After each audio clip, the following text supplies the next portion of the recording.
July the 29th, 2024 would be a day that changed the country forever. That was the day that the world would learn of this disgusting little creature, Axel Rudakubana. 3 innocent girls left home for a day out of fun and never returned. And as the UK learnt the identity of the coward who targeted children, some uncomfortable truths come to the horizon. One of those being the fact that this attacker had every chance to be stopped, but wasn't. Today we're going to delve into why this pathetic excuse of life did what he did. We're going to look at the opportunities that were there in which he could have been stopped, and ultimately we're going to try and answer the question, has justice really been served here? Because although Axel Rudakubana sits inside of a prison cell right now, I'm willing to say that a few more Rudakubanas need chucking inside. So brace yourself, people, because today we're going to be talking about a case I felt I may never speak about. A case that affected every single parent in this country on a deeper level than usual. A case that opened many people's eyes as to what is going on around us. And a case that I believe puts forward the single biggest argument to bring back the death sentence in 2026. This is the case of Axel Rudakubana and the Southport murders. Right, before we get into the full story of this episode, we just want to say that this is a topic that we've struggled to talk about for quite a long time. Joey, as a father, myself, as a brother, we've struggled even thinking about this, let alone talking about it, and also let alone producing an episode as a result of it. And had it not been for the members, I really don't think that this would be a video that I would be covering. And it's a hard one for me, isn't it? Because it's like, we've spoke about, I'm not going to say similar situations, but we spoke about some horrendous situations involving children. We've covered the murder of Jamie Bolger. We've covered lots of cases where children have been harmed, and in some cases, obviously, the most horrific incidents have happened. But this one, for me, was unlike anything else. And I think that maybe in the same way that the people in the 90s felt like they were really affected by the murder of Jamie Bolger, the fact that I was a parent at this time, the fact that I was, you know, sending my child to school and things like that, really, really affected me on quite a deep level, I'd say. So the fact that we're doing the video is something that probably I wouldn't have thought that I would do and we would do, but it's probably massively down to our members that have suggested this time in, time out, and even sent us messages of support saying, you know, we wouldn't be disappointed if you did cover the video and you left these details out and stuff like that. Yeah, 100%. And this is the thing, I think with this channel more than anything, we want to remember these stories and make sure that they're not forgotten about. And I feel that if we avoid talking about cases like this, it might be a thing where people say, well, you're not bringing up the real issues, or you're not talking about intense crimes that deserve the sort of the weight of the day. So I'm glad we are covering it, because I feel like we are going to tell the full story. Yeah. But it's been a real struggle to, and I have to say, right, being completely honest with you, I've got emotional doing the research of this. Like, I remember listening to a podcast. I remember at the time how I felt.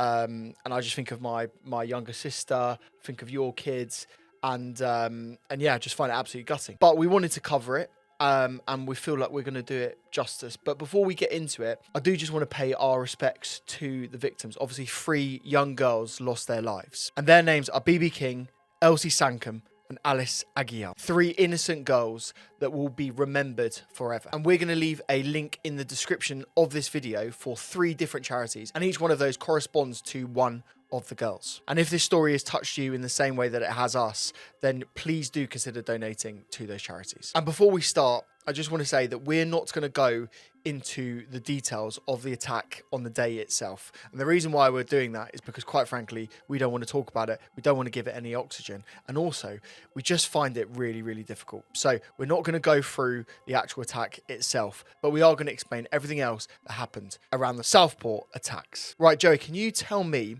a little bit about Axel Rudakubana? Yeah, so Axel Rudakubana was born on August the 7th, 2006 in Cardiff. And he was born to parents that had moved to the UK a couple of years prior when they were escaping the Rwandan genocide. His parents, Alphonse Rudakubana and Letitia, are evangelical Christian Tutsis. And if you ask someone what Axel Rudakubana was like during his earlier years, you'd probably get a different answer depending on your location. If you ask people in Wales where he was born, you are likely to could get quite a good description of Axel. People would say that he was shy, he was quiet, but at the same time was polite, and he was very clingy to his mother. But if you ask people in Southport, they might describe a violent young man, they might describe a hateful young man, and one that didn't really seem to get on with anyone. However, after looking into his past, I'm actually unsure on whether that behaviour took a turn for the worst immediately after moving to Southport, because initially he didn't settle in all that badly. He was taking karate classes whilst also getting stuck into the performing arts. The whole family had relocated from Cardiff to Southport due to Axel's dad actually getting a work opportunity, and no one actually knows what that job that came up in Liverpool was, but what we do know is Axel's dad was said to have been a taxi driver before, as well as someone who sold second-hand electronics. Yeah, you've mentioned that he was an aspiring actor. Wasn't he actually in Doctor Who? He was in a Doctor Who themed advert, I believe. It may have been for Comic Relief, Children in Need. Children in Need, which is very awful when you consider what he actually went on to go and do. It's funny, you say what he went on to go and do, and obviously the perception will be that Axel Rudakubana was this choir boy, the aspiring actor who everything was going fine for, and there's the proof, the appearance in Doctor Who. But what if I told you that Axel Rudakubana that appeared in Doctor Who was already very troubled and showing a lot of signs of a child that was out of control? Because he was still super young at this point, wasn't he? Like, wasn't he about 10 or 11 when he actually featured in that advert? So, yeah, to hear that he'd been acting out is very strange when you think how young he was. Yeah, that's the common perception, isn't it? But what if I told you that he was expelled from school for bringing a knife in less than a year after that Doctor Who advert? That is so surprising, isn't it? And to take it back a little before the Doctor Who advert, as I say, the cracks were very much starting to appear as soon as Axel started high school. A lad that was in his school year called Jamie described Axel as always being troubled. He said that other students were scared of him and noted that it was clearly obvious that something was wrong in his brain. Another classmate of his called Daisy said that Axel would have constant shouting matches with the teachers. He'd take jokes way too far, and there was a phrase, doing an Axel, that was coined in the school for students who in effect basically lost their shit. So what we're saying here is there was a commonly used terminology in Axel Rudakubana's school that if another student was perceived to have a breakdown or perceived to erupt after getting in trouble, they would say that they're doing an Axel, which kind of leads me to believe that maybe Axel Rudakubana's reputation was more of a troublemaker and not a choir boy. And the schoolmate I told you about, Daisy, she also voiced her concerns that Axel Rudakubana was a woman hater. He allegedly refused to join in with discussions about women's rights. He made sexist and crude jokes, and the females around him felt uncomfortable at the time. And as I say, less than 1 year after that Doctor Who appearance, Axel Rudakubana was expelled for bringing a knife into school. In August 2019, his GP referred him to the mental health services due to signs of potential autism, including social isolation, hyperfixation on specific interests, and more. In October of that year, he rings Childline and asks them, what should I do if I want to kill someone? It's on that call that he suggests to Childline that he's been bringing a knife into school. And the police actually end up coming round to Axel Rudakubana's house to sit him and his parents down and to talk to him about this behaviour. Multiple times, by the way, when the police did come to Axel Rudakubana's house, or when welfare officers came to Axel Rudakubana's house, Alphonse Rudakubana allegedly warned them that Axel wasn't in a very good mood. In November 2019, Axel's caught using a school computer to look at gore videos, to look at mass shootings and the aftermath, to look at beheading videos, to basically look at all the type of stuff that any normal person would never want to look at. He becomes obsessed with this graphic content, and as well as viewing it, he's producing it himself. He's drawing graphic pictures and showing them to other school children, and although students complain, the complaints are mostly ignored. A couple months later, in December, Axel Rudakubana heads back to the school that he was expelled from, and this time he heads there with weapons. He wants to go back and right what he perceives as wrongs, to give punishment to those that he perceives to have done him wrong. And that's exactly what he does when he goes there. He goes there with a hockey stick and he breaks another kid's wrist. When the police come, they search Axel Rudakubana. As well as the hockey stick, they find a knife in his rucksack. And for those crimes, he just receives a 10-month youth justice referral order. Josh, what on earth is that? To be honest with you, I don't think either of us fully know. But what I would say is that it didn't make a big difference in the way that this case was dealt with, because these institutions weren't talking to each other. It sounds to me like a suspended sentence from a youth prison, possibly. Yeah, that's what it could be. But also maybe they were looking and checking in on him. But to say that is disingenuous, isn't it? Because the individual agencies were not talking to each other. So whatever happened here was not passed on to social services or passed on to other departments, because quite frankly, nothing happened. And between December 2019 and April 2021, Axel Rudakubana is reported to prevent 3 different times. Josh, for anyone not inside the UK or for anyone that just doesn't know, what is prevent? So it's a part of the UK government's anti-terrorism campaign,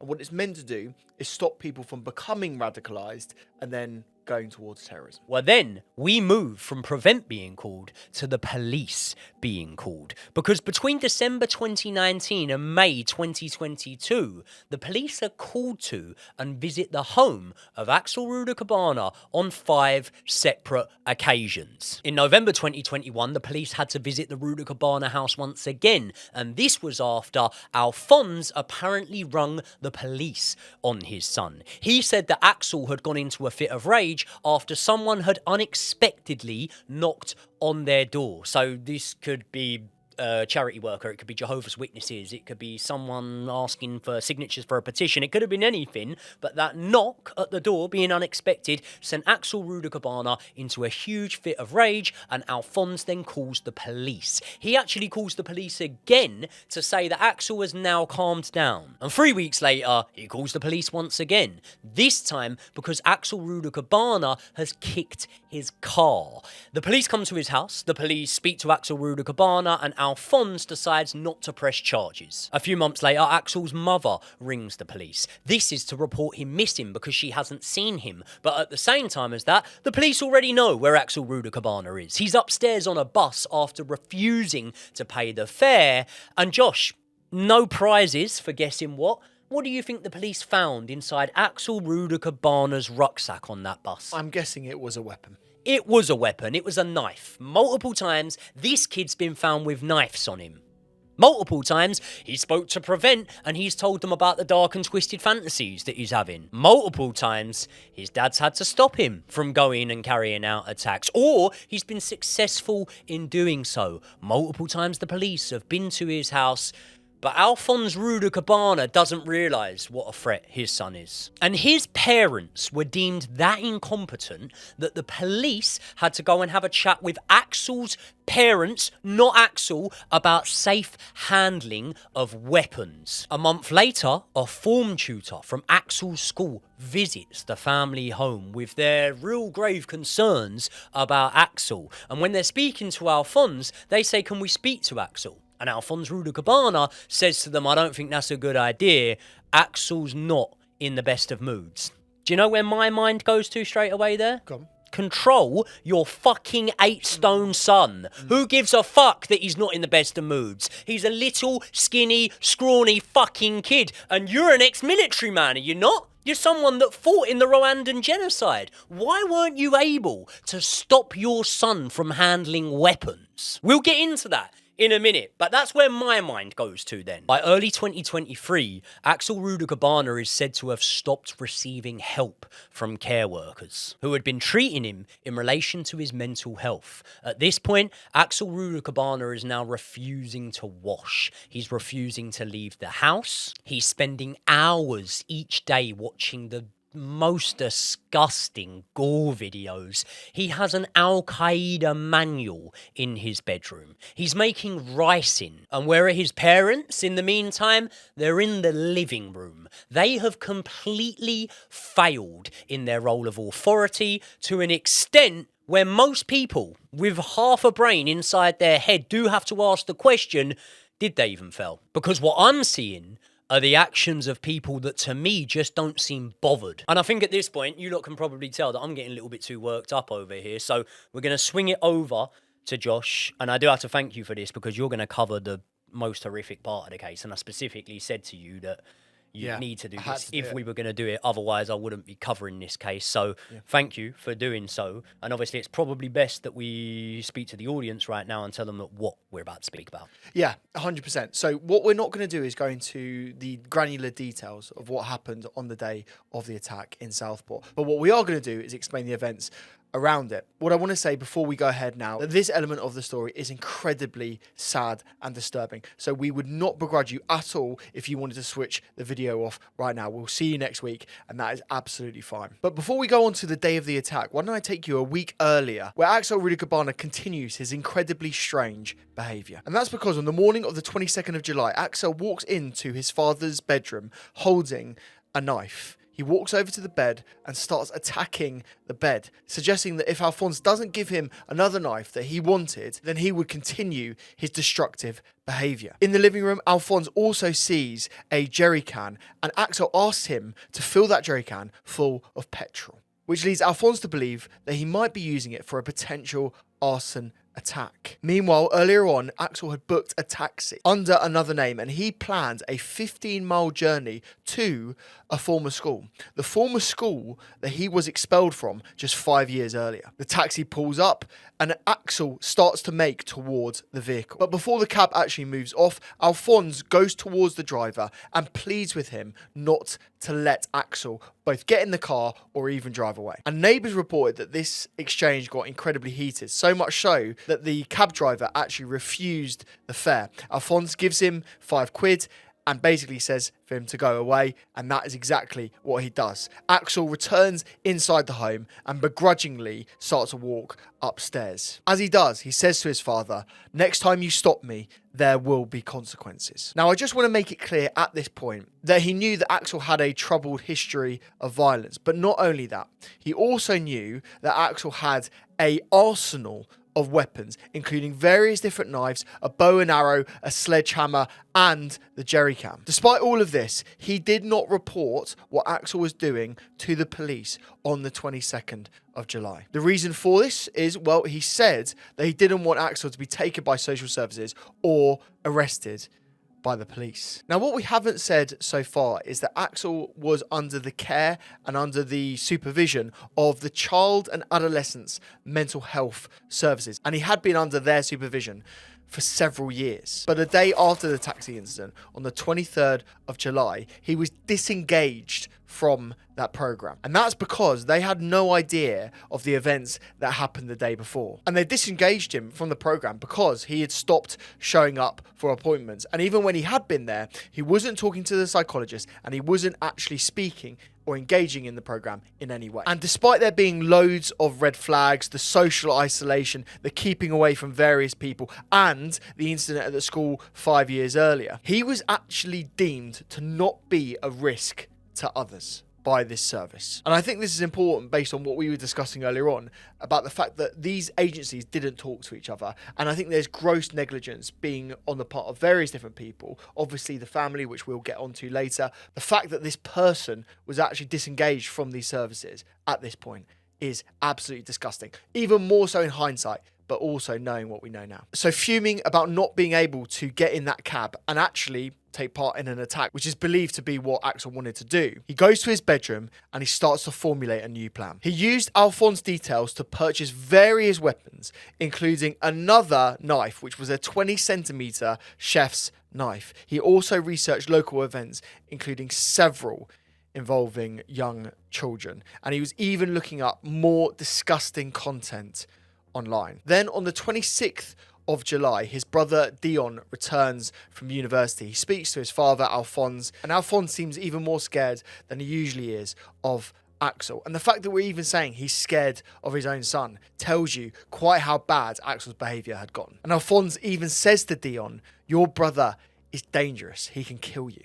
And all the while, box after box was arriving and being left in the family living room. And on the morning of the 29th, the day of the Southport attack, Axel deleted his entire internet history at around 10 a.m. from his personal computer. He then watched a video of the attack of Bishop Marmari Emmanuel, which happened in Sydney, on a different tablet. He then books a taxi under the name Simon, and at 11:30 he leaves his home wearing a green hoodie and a face mask. And as he was leaving, the family noticed that one of the packages that was in that living room was left open, and Dion was very concerned that Axel might be going out to hurt someone. But in speaking with his parents, they reassured him and said that it was a good thing that Axel was leaving the family home. It meant that he wasn't constantly in this state of social isolation, and that Dion shouldn't worry. And despite everything they knew about Axel, his mother, after a late night shift, went back to bed, and none of the family called the police. So then Axel gets into the taxi, and at 11:45 he's dropped off at a dance studio in Hart Street. Inside were various young girls who were taking part in a dance class themed around the artist Taylor Swift. And again, a lot of other podcasters can go through and explain this account, and I've heard so many first-hand stories of people speaking about what happened inside, and I'm sorry, but I just can't do it. So all I'll say is that 3 innocent young girls were murdered. 8 others were seriously injured, and 2 members of staff were also attacked and sustained serious injuries. And at this point, we must remember Bebe King, Elsie Stancombe, and Alice Aguiar, who lost their lives. Leanne Lucas and Heidi Liddell, who were actually taking the classes, used their own bodies to shield the girls and were viciously attacked for doing so. Jonathan Hayes, working in a nearby office, ran towards the screams.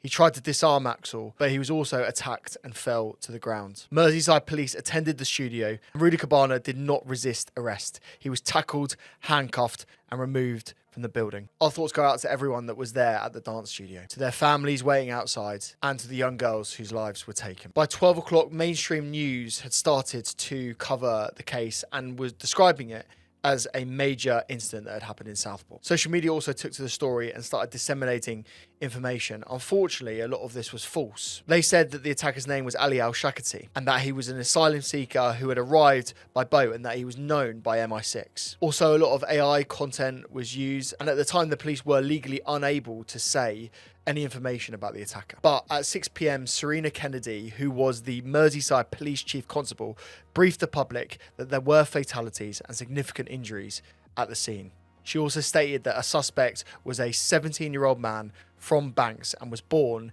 in Cardiff, but she deemed the incident to not be terror-related. The day after the attack, the police then go and search the Rudakubana home, and what they find inside is incredibly terrifying. Inside Axel's bedroom, they discover a toxic substance called ricin that was hidden underneath his bed, and it was in such vast quantities that it could have been a lethal dose for over 1,200 people if inhaled. They also discovered the vast arsenal of weapons that were all over the family home, and on the computer that Axel had, they also found a PDF manual belonging to Al-Qaeda. And on the same computer, they went through and discovered 160,000 images, files, and that sort of thing of genocides, school shootings, and other incredibly graphic violence. And on the evening of the 30th of July, there was a vigil in Southport to mourn the victims, with thousands of people going there to pay their respects. And all around the world, there were hundreds of thousands of people offering their support. So much so that £300,000 was actually raised for the Alder Hayes Children's Charity, which is all about raising money for children's care and their health. But even in a time of mourning, there was palpable anger, not just in Southport, but all over the country. And as Prime Minister Keir Starmer and the Home Secretary Yvette Cooper laid wreaths at the vigil, the public heckled them by saying something must be done, and how many children will die. And as the vigil was finishing, a different group attacked the Southport mosque. Bricks were thrown and a police van was set on fire. 50 officers were injured as a result. And this started a week of protests and rioting up and down the country. Over 100 arrests were taking place outside Downing Street on the day of July 31st. A Citizens Advice Bureau was set on fire in Sunderland on August the 2nd, and in Liverpool and Hull on August the 3rd there were looting and racist attacks. On August the 4th, a Holiday Inn Express was set on fire as it was said to be housing asylum seekers. By early 2025, over 1,800 people were arrested for their involvement in the riots and protests, and the government punished them with up to 9 years in prison for their involvement in those riots. And during this time, Axel was charged with various different counts, including 3 counts of murder for the deaths of Bebe King, Elsie Stancombe, and Alice Aguiar, 10 counts of attempted murder, including the 8 other children and 2 adults, possession of a bladed article, production of a biological toxin, and possessing a terrorist manual. Throughout the early hearings, Rudakubana showed no remorse. In fact, he did so straight after the attacks, saying that he was glad that the young children were killed. During the hearings, he was described as disruptive and strange. He only sat in the dock with his head bowed or pulled his sweatshirt over his face, refusing to speak. And on January the 20th, 2025, the day his trial was set to begin at Liverpool Crown Court, Rudakubana unexpectedly pleaded guilty to all 16 charges. Shock. The little fucking pussy didn't have the bollocks to stand up in court and to face the music for his crimes. Yeah. And that's why when you hear someone unexpectedly pleading guilty, it's not unexpected, is it? Because how can it be unexpected when history will tell you it's very, very common? It's very common that these absolute fucking cowards will go through 90% of the court process. Because remember, if they did it before it went to court, they wouldn't get to see the suffering that they've caused. So they let all that happen, and then they plead guilty before it's their time to actually stand up and speak. Coward is the right word for him, isn't it? Especially when you look at the events of the court case. Thankfully, this spared the families the pain and trauma of actually having to go through a full trial. Obviously, we know in these cases how difficult the evidence is, and I'm sorry, but you can imagine how traumatic the evidence would have been for anyone involved in the court at all. On the 23rd of January 2025, the sentencing began and was led by Mr. Justice Julian Goose, who described the attacks as sadistic and evil. The judge noted that while the prosecution did not label it a terrorist attack, his culpability was equivalent to terrorist matters, and evidence suggested that he simply set out to emulate mass atrocities that he researched online. And because Rudakubana was only 17 at the time of the attack, he was actually 9 days short of his 18th birthday, the law forbade a whole life order. Instead, he was sentenced to life imprisonment with a minimum term of 52 years. But the judge remarked that given the severity of the crimes, it's highly likely that he will never be released. And if he does get any parole hearing, he'll be nearly 70 before he's eligible for that. So yes, the minimum term was 52 years. Joey, do you think that this is justice? No, of course I don't. It's not even life imprisonment. You know, this kid, he probably will never be out, because I understand that his brain is definitely wired in a way that means that he will commit further attacks in prison. But at the same time as that, 55 years means that you don't mathematically deny the possibility of this man getting out of prison. And what that does is that's putting him on an ever-growing list, isn't it? A list of criminals who our state, our government and our country don't feel deserve life in prison. And it actually means that Axel Rudakubana has a similar length sentence to Hashim Abidi, the man who helped his brother bomb the Manchester Arena. John Venables, Robert Thompson, Nicholas Prosper, Michael Adabawali, one of the men that helped kill Lee Rigby. None of those lot got life sentences. So it really does beg the question, what do you need to do to get life? So you think he should have got life imprisonment and he hasn't? Do you think that's why justice hasn't been served? Not in my opinion. Again, just my opinion, just my view on the world. But in my opinion, justice hasn't been served because Alphonse Rudakubana should be sat in a fucking jail cell right now. Because let me ask you something, Josh. If you had a son, right, and your son had been in the amount of trouble that Axel Rudakubana had, multiple visits by the police to your home. The police, in essence, had doubted your own parenting and therefore had had to come and show you about safe handling with weapons. Yeah. In your knowledge, your son's already acquired weapons and actually used those weapons. He's attacked other students at his school and he's gone and planned out another attack at a school. He's made threats to kill. all of that context there, would you be signing for packages for that son that clearly have labelling on the packaging to suggest that they are weapons? So you're telling me that you believe there's some responsibility on the parents, especially the father? No. Believe is way too soft a word for that. I am certain that there is a lot of responsibility that needs to go on the parents of Axel Rudakubana, who I believe have not rightly been held accountable for. On June the 13th, 2023, Alphonse Rudakubana signs and accepts an Amazon package, and the handler tells him that there's a knife inside. There's also a blade warning on the packaging, and Alphonse Rudakubana says that he takes in the knife and hides it on top of his bedroom wardrobe. Why would you hide it? I don't know why you would hide it. I could give you a reason. You'd probably hide it if you felt that that knife was not safe in the hands of your violent son. Why would you not just get rid of the knife at this point? Why have you got to keep it in the house? Why have you got to keep it around your potentially very violent son? Well, it doesn't really make sense, mate, does it? And a lot of this doesn't make that much sense. A second machete is delivered to the Rudakubana household in 2023. Alphonse denies signing for that machete, but someone's lying. It's either the Amazon worker or Alphonse, because it clearly states that it was signed for. And when the Amazon worker that was tasked with delivering it was questioned by the police, he said that he believed he handed it over to Alphonse Rudakubana. Josh, have you seen a picture of Alphonse Rudakubana? Yes, he's a pretty big bloke. Could you mix him up with Axel Rudakubana, his 8-stone son? Absolutely not. They're very different. No. Well, maybe the Amazon driver hadn't had his eyes tested or something. Alphonse Rudakubana also accepted caster seeds. He didn't actually accept them. His neighbours accepted them, and he had to go over to his neighbours to collect them. He said that he thought that the caster seeds were being delivered because Axel was into gardening. Do you know about this? No, I didn't know. Oh, you don't know about Axel Rudakubana being into gardening? Did he actually say that excuse? Yeah. But you didn't know Axel Rudakubana was into gardening? I think it's quite clear that he wasn't into gardening. Well, there's no evidence, is there? Not one bit of evidence to suggest that Axel Rudakubana was ever into gardening. But Alphonse Rudakubana used that excuse when he took the caster seeds. And even the murder weapon, who signed for it? Because Alphonse Rudakubana doesn't really remember.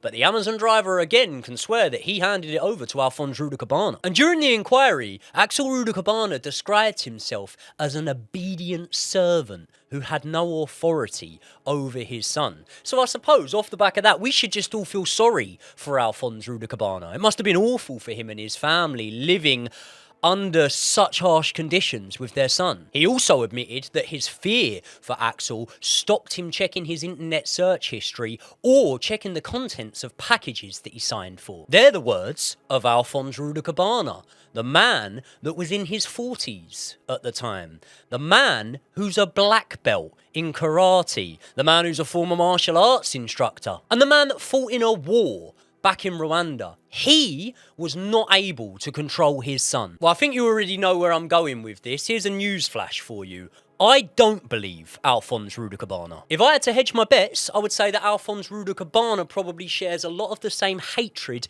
that his son shares, and he is doing a better job at hiding it. He had multiple warnings over multiple years that something like this could happen. After May 2022, when it became clearly obvious that his son Axel was a ticking time bomb, he failed to report him to the police once. Signs for multiple weapons, in my opinion, including the murder weapon, and just days before the attack takes place, he stops another potential attack. But when he stops his son, he doesn't call the police. He doesn't inform the police. He was able to inform the police when his son kicked his car, but not when he went to plan an attack. The week before the attack, he finds a bow and arrow, as well as ricin, under his son's bed, and he fails to tell the authorities.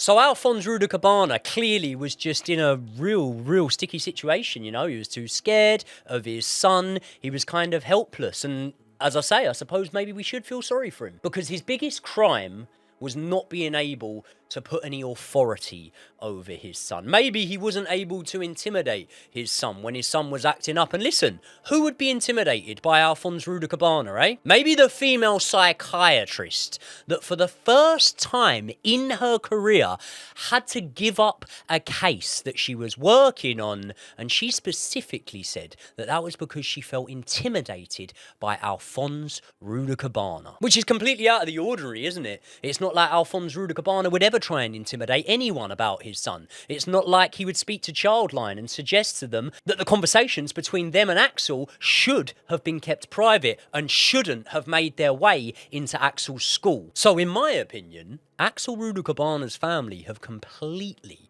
gotten away with one here. And I completely understand why the victims' families are calling for the Rudakubanas to be properly looked into and held accountable. I do just think that this is like aiding and abetting an offender at this point, especially his father.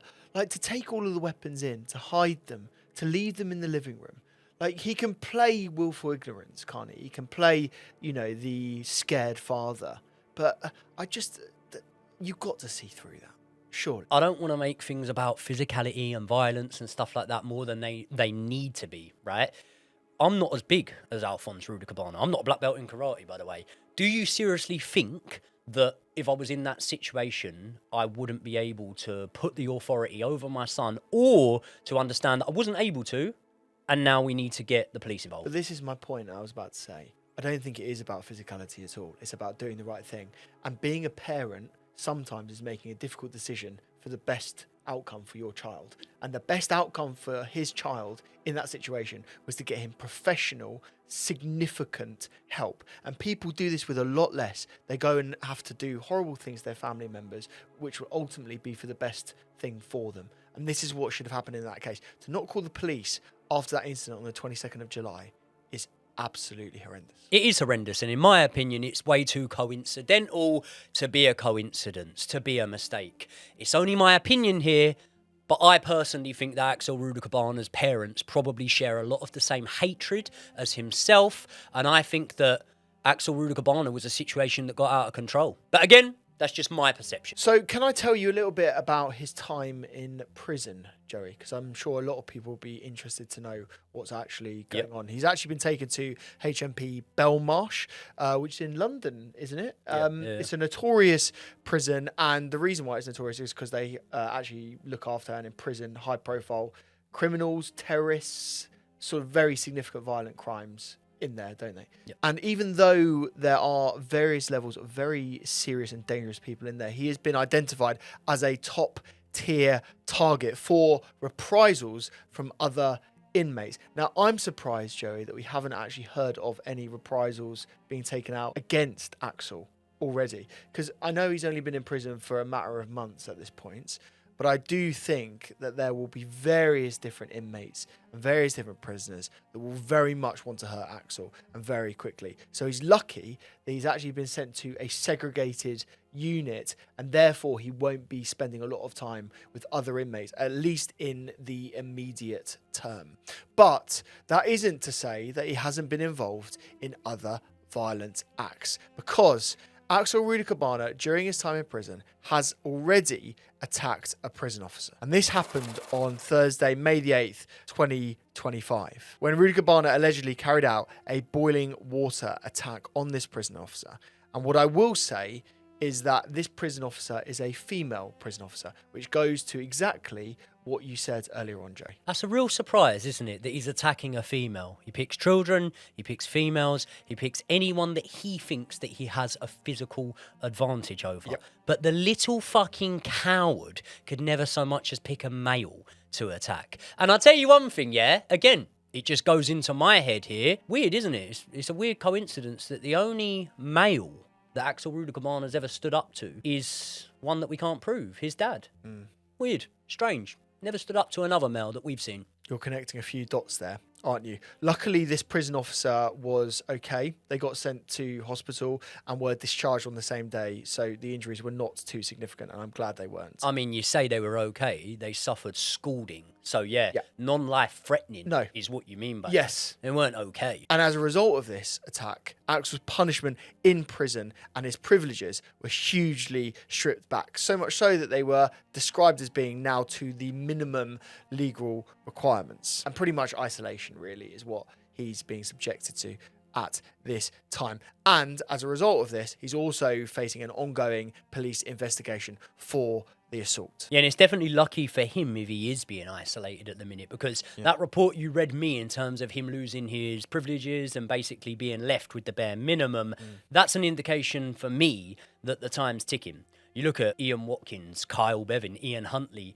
in the past few years. There's a disgust in the prison system in the UK for people that target and hurt children. And the consequences of that feeling will be felt at some point, in my opinion, by Axel Rudakubana. Yeah, and what we've seen by all of those other cases that you've mentioned is all it takes is one moment of weakness, one moment where they're not segregated, where they're not in the safety of their own cell, and then they will be attacked. So we think that that might be something that happens, so we'll see. And while Axel is now behind bars, the British state has taken its focus towards the inquiry, and it's called the Southport Public Inquiry, which formally opened in April 2025. This inquiry is currently in the first stage of its investigation, looking at the missed opportunities across several years.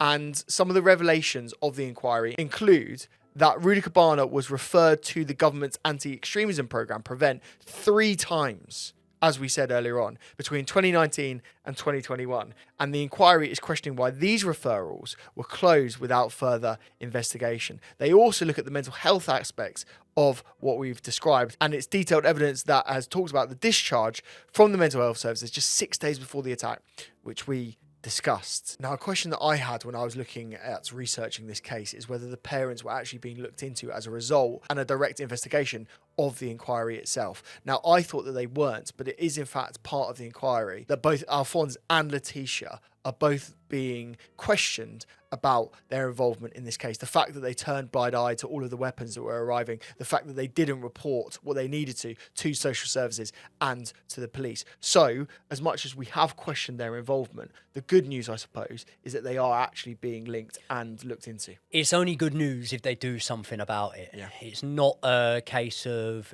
settling down the people that are disgruntled by saying they're under investigation. We need something brought of it. We need these two brought to justice, specifically Alphonse Rudakubana. The man needs to be in prison right now. And speaking of prisons, someone needs to go to Axel Rudakubana's prison cell, drag him out, and we need to bring back capital punishment. Are you serious about what you just said? Yeah, I'd put it down to a vote. I would survey the British public, and anyone that wants us to bring back capital punishment for Axel Rudakubana can vote, and if they want to and it's in a majority, then I would do it. We talked about this in the Ian Huntley example, didn't we, about whether capital punishment was right, and we actually asked the comments in that video. How did it come back? A lot of people said that they weren't in favour of it, but they said that if they were going to even consider it, it would be against crimes of this nature. Well, to specify what I was saying, crimes of irrefutable doubt. Crimes of irrefutable doubt, and specifically ones like this where it serves no good to have this person alive and to have us paying for this person,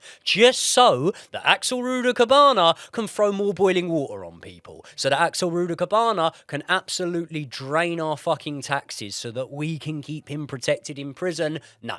I'm not going to be labelled as not having a heart here or going too far with this. Axel Rudakubana should be put down like a fucking pet. To be honest, I don't think anyone in the comments would disagree with you after that. And after what we've seen, the first-hand accounts. I mean, I heard one story of a man that was a bystander, was walking past, I think driving past the incident, and actually walked in, saw Axel Rudakubana, saw the events, and he described it in great detail.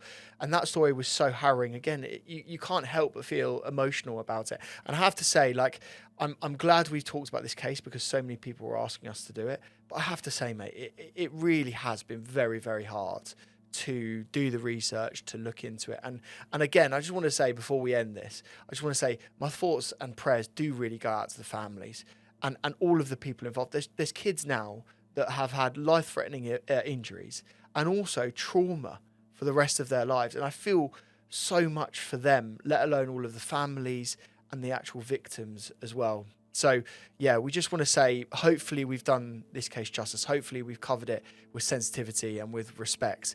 And we hope that you feel that way in watching this video. And as we originally said, a really hard topic to tackle, but one that I think with the amount that it's come up now as a suggestion from our members, we would maybe be doing a disservice to not tackle. So we hope that we have shown sensitivity to the people that deserve it. And if you've made it round to the end of another video, we thank you all again. And if you found this video interesting, then we would suggest that you watch our video on a young man named Nicholas Prosper. That's linked on screen now. Thank you so much to everyone that made it round to the end of another video, and we will see you all in the next one.